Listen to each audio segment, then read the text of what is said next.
In a country with one of the most competitive entertainment industries on the planet, few stories are as puzzling as the rise and relentless criticism of Guan Xiaotong, the actress China once crowned as its national daughter. She has no criminal scandal, no career-ending controversy, and no public meltdown. Yet she remains one of the most polarizing figures in Chinese pop culture. While thousands of young performers fight for a chance to be noticed, she became famous almost too easily. Born into a respected performing arts family in Beijing, cast in major productions from childhood, and backed by powerful industry networks. But the very privileges that built her career also built something else: a nationwide resistance against her. Her story is not defined by wrongdoing, but by perception. Why does a young actress with a clean public image draw so much hostility? Why is her acting scrutinized more intensely than many of her peers?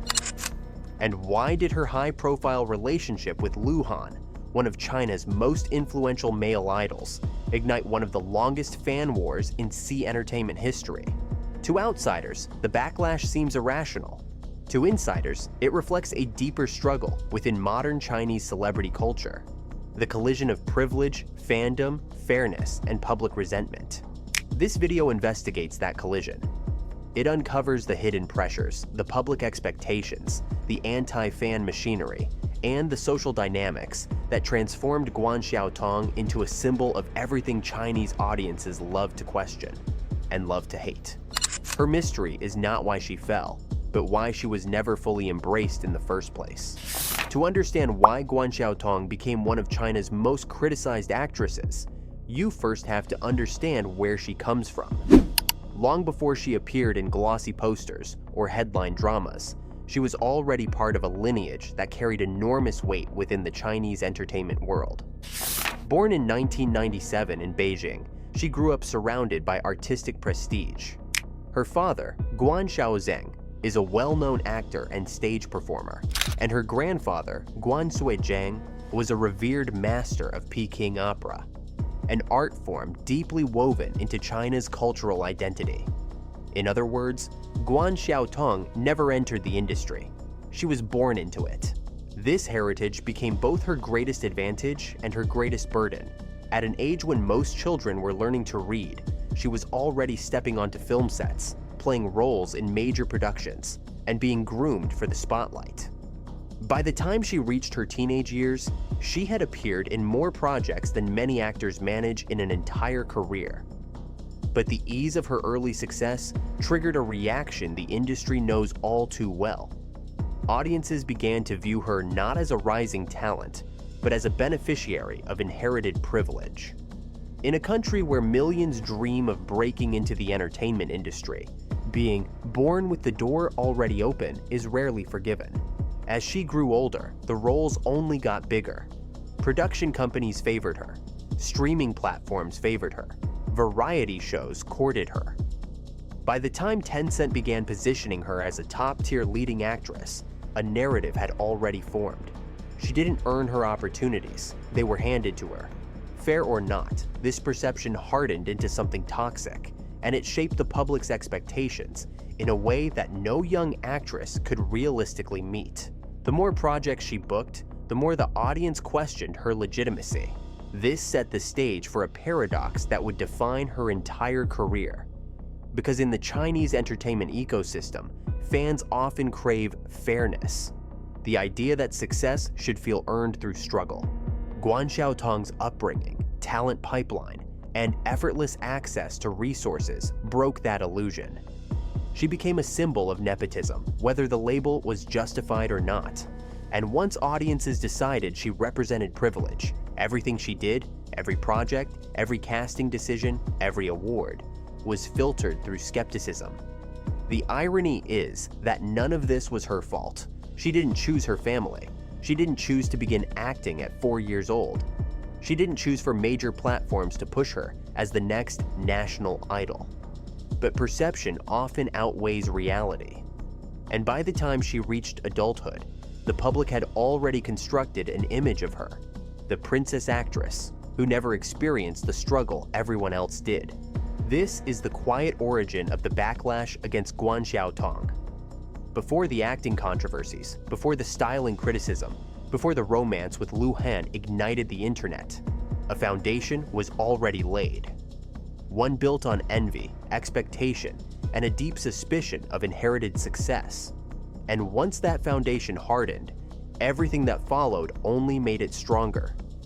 If Guan Xiaotong's privileged background created the foundation for public resentment, her acting career became the fuel that kept the fire burning. In China's hyper-competitive entertainment industry, where new faces rise and fall every month, audiences judge young stars harshly, especially those viewed as beneficiaries of inherited access. And unfortunately for Guan Xiaotong, her performances often collided head-on with the expectations placed on her. The turning point came with Fuang Tu Huang, 2018, a historical drama expected to cement her as a top-tier leading actress. Instead, it became one of the most ridiculed productions of the year. Everything viewers disliked about her, fair or not, converged in this single project. Her styling was criticized for being overly modern, with audiences mocking her bangs, outfits, and posture, claiming they lacked the elegance typically associated with historical heroines. Memes circulated widely on Weibo, turning her appearance into a national joke. But what cut deeper were the accusations that her performance was gong, thie ki chat, and emotionally shallow. These labels stuck, and once the internet assigns a label, it rarely lets go. Then came Ku Chao Tian Kong Than, a big-budget fantasy drama where Guan Xiaotong was again placed in a role requiring a commanding presence. Viewers argued she simply did not embody the gravitas needed for the character. Comments criticized her for being miscast, lightweight, or visually mismatched with the world building. Whether these criticisms were objective or the result of accumulated bias didn't matter anymore. The narrative was already set. Guan Xiaotong wasn't living up to the roles she was given. But the backlash reached new heights with Jiam Mat Bao Keech, Sweet Combat, the romantic drama co-starring Lu Han. On paper, the project was designed to be a youth-oriented hit. In reality, it became a case study in how poor reception, fandom wars, and pre-existing biases can converge into collective mockery. Critics claimed the chemistry between the two leads lacked depth, while anti-fans used scenes from the drama to argue that Guan Xiaotong's acting was one-dimensional. Social media threads compiled clips of her facial expressions, accusing her of repeating the same emotional template across all roles. These compilations went viral, not because they were fair, but because they confirmed what the internet already wanted to believe. This is the paradox she faced. The more opportunities she got, the harsher the scrutiny became. And the harsher the scrutiny became, the more people interpreted her performances through a biased lens. Her acting wasn't evaluated on its own merits. It was evaluated through the narrative of privilege, which made every misstep appear bigger than it was. When other actresses delivered mediocre performances, audiences shrugged it off. When Guan Xiaotong did the same, it became a trending topic. People weren't just judging the role.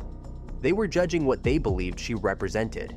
And yet, what often goes unmentioned is that her later performances, especially in 20 Bat Hoke and its sequel, were far more grounded, nuanced, and well-received.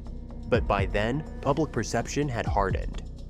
Improvement no longer mattered because the internet had already chosen her place, the actress who can't act, a label that persisted regardless of whether it was still true. This illustrates a painful truth about modern celebrity culture in China.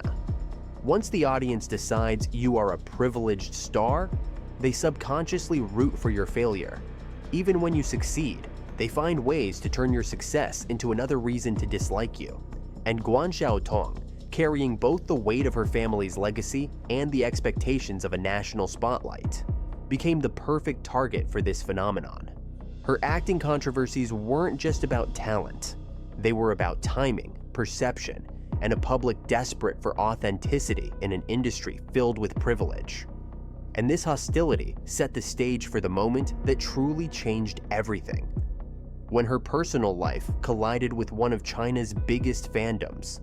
If Guan Xiaotong's acting controversies shaped public perception, her relationship with Lu Han transformed that perception into a full-scale internet war. To understand why this relationship triggered such hostility, you have to understand who Lu Han was in 2017. Not just a popular idol, but one of the most powerful cultural forces in China. As a former member of EXO, he commanded a fan base that operated like a digital army. Organized, emotional, fiercely protective, and absolutely unwilling to share him with anyone. For years, Lu Han was marketed with a pure and unattainable persona, which made the idea of him dating feel almost like a betrayal to his fans. So when Lu Han posted a simple message on October 8th, 2017, confirming he was in a relationship with Guan Xiaotong, the internet didn't just react, it erupted. Within minutes, Weibo servers lagged from the traffic spike. Within hours, millions of comments flooded the platform. And within days, Guan Xiaotong became the single most attacked actress in the country. Not because of anything she did, but because of who she was dating. The first wave of hostility came from disbelief. Fans simply refused to accept her as Lu Han's partner. They questioned everything: her appearance, her personality, her acting, her family background. The relationship unveiled the deepest insecurities of fandom culture. The idea that idols belong to their fans, not to themselves. Guan Xiaotong wasn't just a girlfriend. She became the symbol of a fantasy being shattered. Then came the second wave, a calculated online backlash. Anti-fan groups compiled evidence that she was using Lu Han for fame, claiming she benefited from his massive popularity. Others spread rumors that the relationship was a PR stunt engineered by studios. Some accused her of clinging to him to boost her own career. None of these accusations were backed by any factual basis, but the internet seldom cares about truth when emotion is stronger. And in 2017, fan emotions were at their peak. What made the backlash sustained, lasting not days but years, was the imbalance of power between the two fan bases. Lu Han's fandom was enormous, aggressive, and deeply emotional. Guan Xiaotong, despite having fans of her own, could not compete with the sheer scale of hostility directed at her. Every time she appeared in a drama, attended an event, or posted on social media, commenters brought up the relationship. They mocked her, belittled her, and insisted she was unworthy. It didn't matter that Lu Han himself remained loyal and committed. The narrative had already been written. Guan Xiaotong was the enemy of the fandom. Even today, years later, the ghost of the backlash lingers. Whenever rumors surface about whether the couple is still together, the internet explodes again. When the two are spotted together, anti-fans return. When they go silent, breakup conspiracy theories dominate the trending page. Guan Xiaotong has lived in a permanent state of scrutiny, simply because she is tied to someone adored by tens of millions. But the most damaging part of this entire saga is how it reshaped her public identity. Before 2017, she was known as a national daughter and a rising young actress. After 2017, she became something else entirely: a lightning rod for fandom anger, a magnet for online harassment, and the unwilling centerpiece of an emotional war she never chose to fight. Her performances were no longer judged on their own merit. Her projects were no longer seen as standalone work. Everything she did became part of a narrative shaped by her relationship with Lu Han. And this is where the tragedy of her celebrity becomes clear. Guan Xiaotong isn't hated because she committed a mistake. She's hated because she stepped into a cultural battlefield where logic and fairness simply do not exist. She became the real-life example of what happens when an actress challenges the implicit rule of Chinese idol culture: never disrupt the fantasy. Yet even this wasn't the final reason she became a symbol of public resentment. The hostility surrounding her wasn't just about fandom. It was about a changing entertainment era, a shifting moral climate, and the rise of anti-privilege sentiment across China. And that wave would soon engulf her as well. By the time the backlash from her relationship with Liu Han was beginning to stabilize, a far more powerful cultural force emerged inside China. One that had nothing to do with fandom and everything to do with shifting social expectations. Around 2019 to 2021, China entered what media experts now call the anti-privilege era. It was a period defined by public frustration toward celebrities who were perceived as benefiting from wealth, connections, or political backing rather than merit.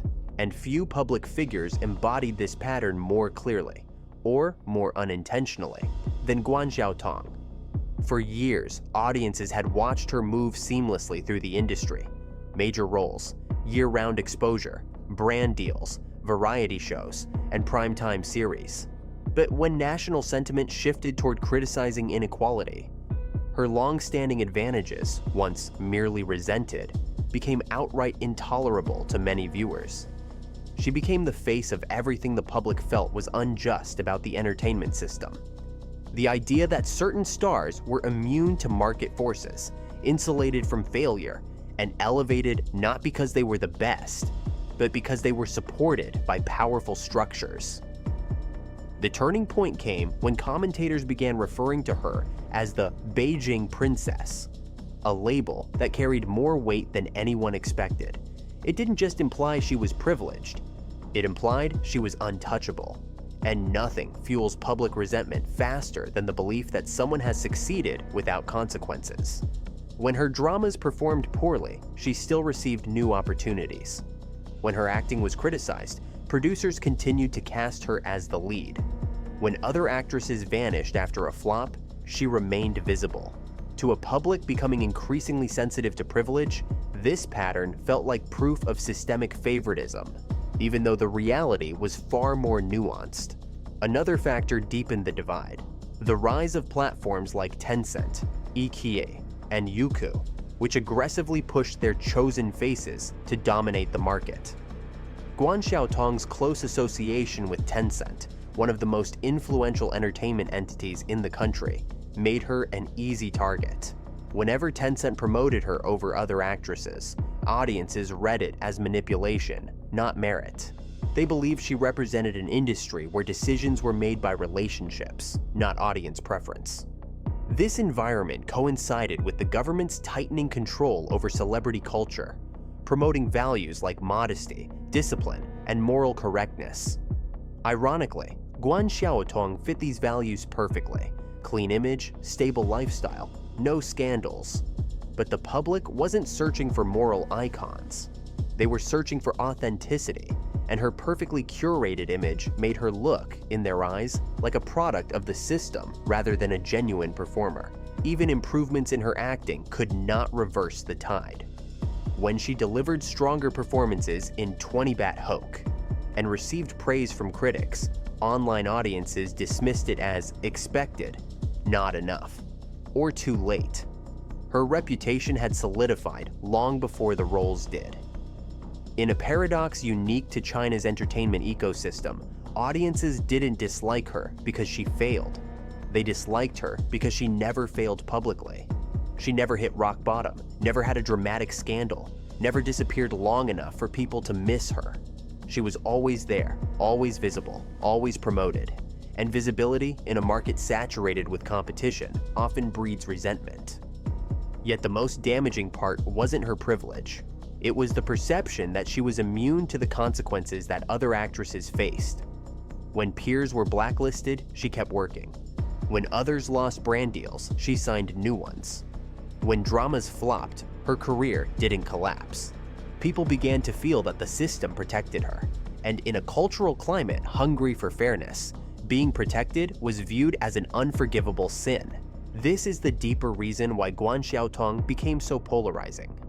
Her story collided with a national mood, a mood shaped by economic pressures, generational anxiety, and growing distrust toward institutions. She wasn't hated because of something she did. She was hated because of what she appeared to represent: a system where opportunity is predetermined, where success is inherited, and where some careers rise regardless of public opinion. And in that environment, even silence becomes suspicious. even innocence becomes irritating. Even neutrality becomes political. But her story wasn't finished. The internet still had one more transformation waiting for her. A transformation that would turn her into something even more complicated. A celebrity beloved by the industry, but rejected by the audience. By the time China fully entered the era of anti-privilege sentiment, Guan Xiaotong's image had already crystallized into something unusual. She was undeniably successful, consistently employed, and supported by some of the biggest production companies in the country. Yet, simultaneously, one of the most disliked mainstream actresses online. This contradiction is the central paradox of her career. In a country where fame is often fragile and public opinion can destroy a career overnight, she stands at a rare intersection, protected by the system but resented by the people. To understand this paradox, you need to look at how the entertainment infrastructure in China actually works. Production companies, streaming platforms, and brand sponsors aren't driven purely by audience approval. They prioritize reliability, clean reputation, industry connections, and long-term stability, traits that Guan Xiaotong possesses in abundance. She shows up on time. She avoids scandal. She follows government guidelines. She represents safe capital.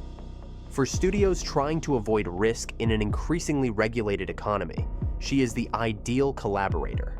This makes her valuable in a way the public doesn't fully see. But the public doesn't judge based on business logic. They judge based on emotion, and emotionally, Guan Xiaotong never clicked with them. She never had a breakout role that made audiences fall in love with her. She never had a transformation that shocked critics.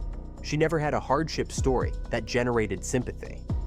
Everything in her life appeared smooth, predictable, and well-managed. In a culture that romanticizes struggle, her lack of visible struggle became her greatest disadvantage. The more the industry embraced her, the more the public felt excluded. The internet amplified this divide. On platforms like Weibo, Douban, and Bilibili, comment sections about her often follow the same pattern. She's everywhere, but I don't want to see her. Why does she always get leading roles? How is she still famous? These aren't critiques of her abilities. They're critiques of her existence in the spotlight. Her visibility, the very thing that keeps her career alive, fuels resentment because audiences feel she didn't earn it in the same way others did. One striking example is how audiences respond to her drama performances.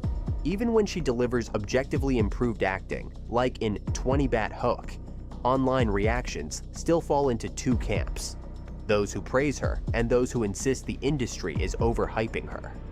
Unlike many actresses who face criticism only when performing poorly, Guan Xiaotong faces criticism even when she performs well.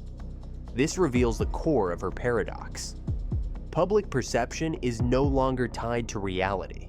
It has become a fixed narrative, unaffected by her growth. Her relationship with Luhan also continues to shape this narrative. Even though years have passed since they went public, the shadow of that announcement follows her everywhere. Some fans of Luhan quietly accept the relationship, others tolerate it, but a significant portion still resents her. Every time she trends online, unrelated comments appear from anti-fans who still blame her for ruining their idol's fantasy life. It's irrational, but fandom culture often is. And Guan Xiaotong is one of its most enduring casualties. Meanwhile, within the industry, her position remains strong. She continues to receive roles, endorsements, and invitations to major events. Producers still trust her. Platforms still promote her. Brands still choose her for high-value campaigns. To the outside world, it looks like she is thriving. And in many ways, she is. But this very stability has created another layer of resentment, the belief that she is unshakable. In a culture where audiences often crave poetic justice, rise, fall, redemption, her unbroken career arc feels unnatural. This is the heart of the mystery. How can someone with no major scandal, no moral controversy, and no professional collapse be disliked so intensely? The answer is that Guan Xiaotong triggers a specific kind of cultural discomfort. the discomfort of watching someone succeed within a system the public no longer trusts. She represents an era of connections, privilege, and inherited opportunity that many young people resent in their own lives. And because celebrity culture acts as a mirror for social tension, she becomes the vessel for that resentment. Her story is not about wrongdoing, it's about timing, symbolism, and perception. She is beloved by the infrastructure and rejected by the internet. She is powerful in the industry, but powerless in public opinion. She is successful without a scandal, and hated without a crime. And this paradox may define her for years to come. In the end, the story of Guan Xiaotong reveals something much larger than one actress or one career.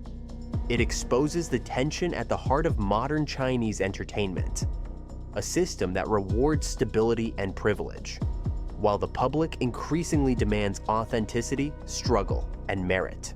She did not break the law. She did not create scandal. She did not manipulate the system. And yet, she became the symbol of everything audiences were frustrated with: inherited advantage, curated success, artificial marketing, and the emotional fallout of fandom culture. Her mystery is not why she fell, because she never truly fell. Her mystery is why she could never fully rise in the eyes of the public, even when the industry placed her on the highest platforms. She exists in a strange dual reality: protected but attacked, successful but doubted, visible but uncelebrated. And every year that passes without a dramatic reinvention only traps her deeper inside this paradox. As audiences around the world continue to question the fairness of celebrity systems, from Beijing to New York, her story becomes increasingly relevant. It forces us to confront an uncomfortable truth about entertainment. Sometimes the people who are most disliked are not the ones who did something wrong, but the ones who represent the wrong era, the wrong symbolism, or simply the wrong narrative at the wrong time. So as her career continues, one question remains unanswered: can a star survive when the system loves her, but the audience never truly did? And perhaps even more haunting, what does it mean to succeed when success itself is the reason people hate you?